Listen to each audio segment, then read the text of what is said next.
the Boxing Source, back here with another video going over news and notes in the sport of boxing over the course of the week. Just wanted to go back to Monday, February 13th, where we had a scheduled purse bid by the World Boxing Association, and this was taking place in Panama City. This was supposed to be for the WBA regular heavyweight championship, and the parties were for Shannon the Cannon Briggs and Briggs-Oquendo. And it seemed like they weren't able to get that purse bid done, mainly because of two things.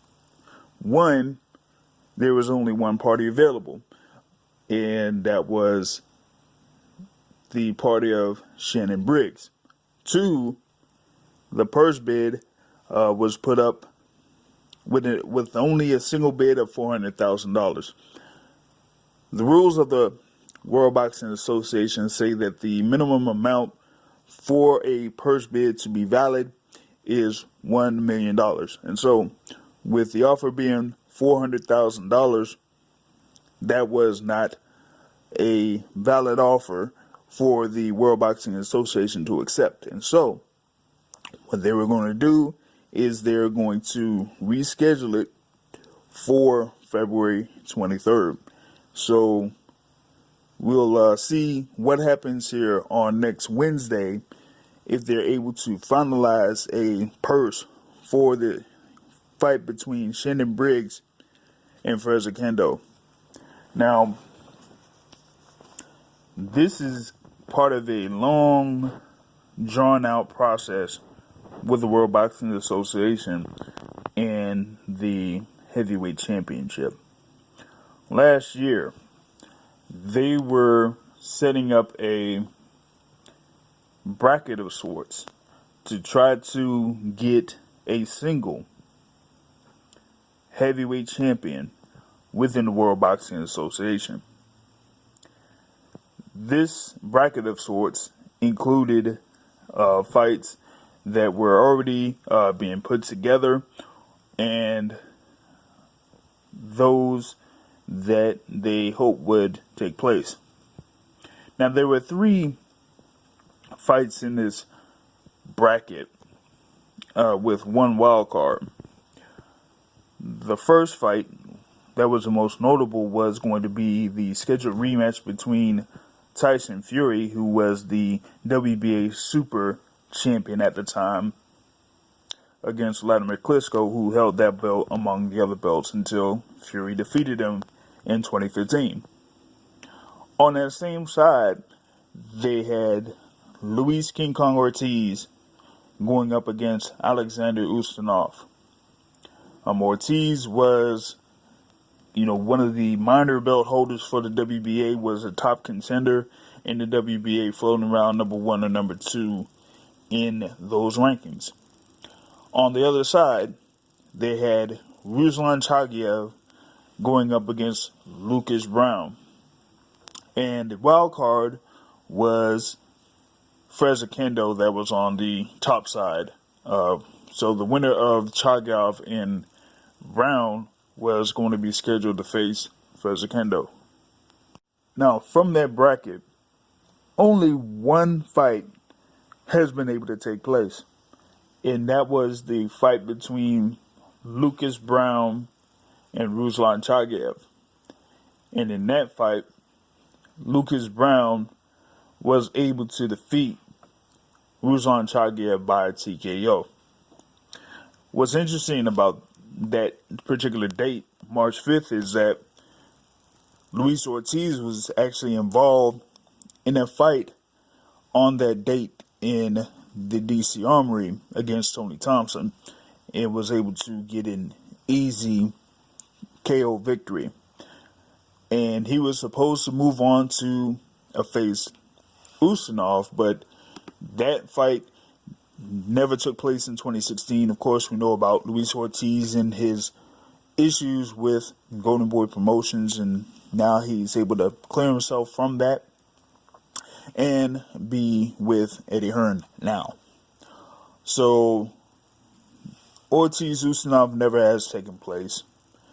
Of course, we know about Tyson Fury and his issues, and that caused the rematch between him and Vladimir Klitschko not to ever take place in 2016. So we've only had that one fight with Lucas Brown and Ruslan Chagayev. Lucas Brown was able to beat Chagayev, and then he was supposed to fight Briggs-Oquendo.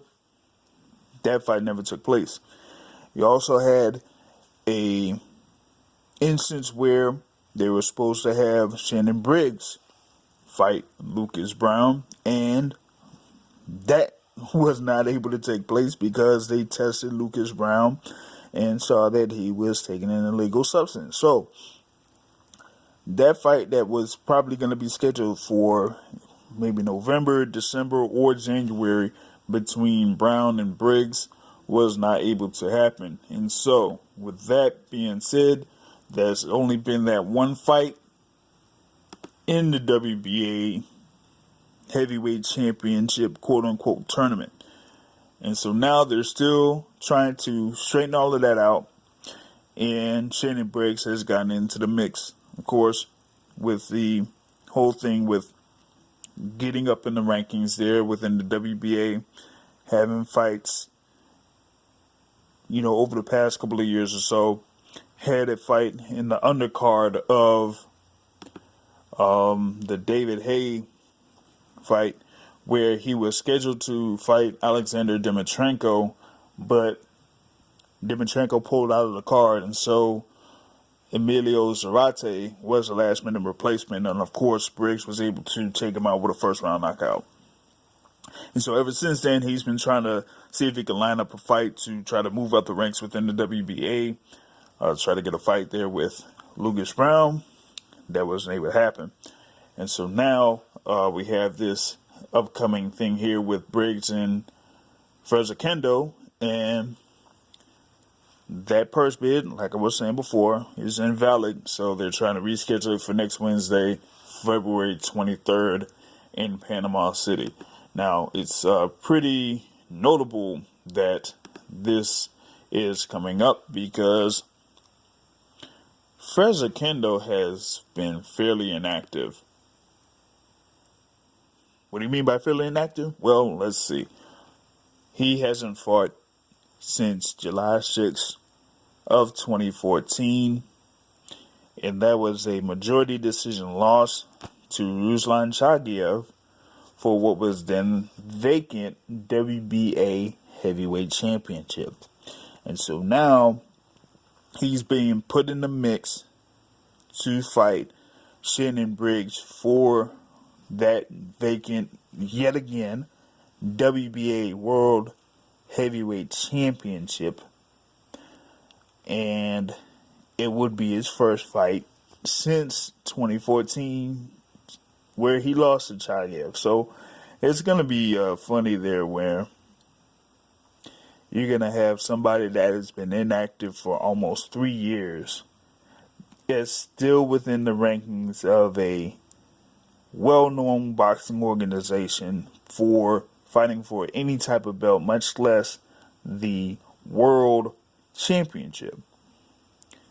So while you have a lot of the fans out there for Shannon Briggs, including this person here that's speaking right now,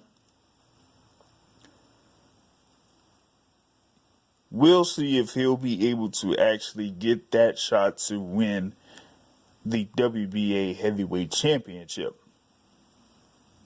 But first, we have to see if $1 million is going to be able to be put up for that fight to actually take place. We'll see if that happens. In the meantime, check out the channel on YouTube and follow social media channels that are posted up here on this video. And check out the weekly show, Sunday night, 7:30, Go Long Media on Blog Talk Radio. Peace out.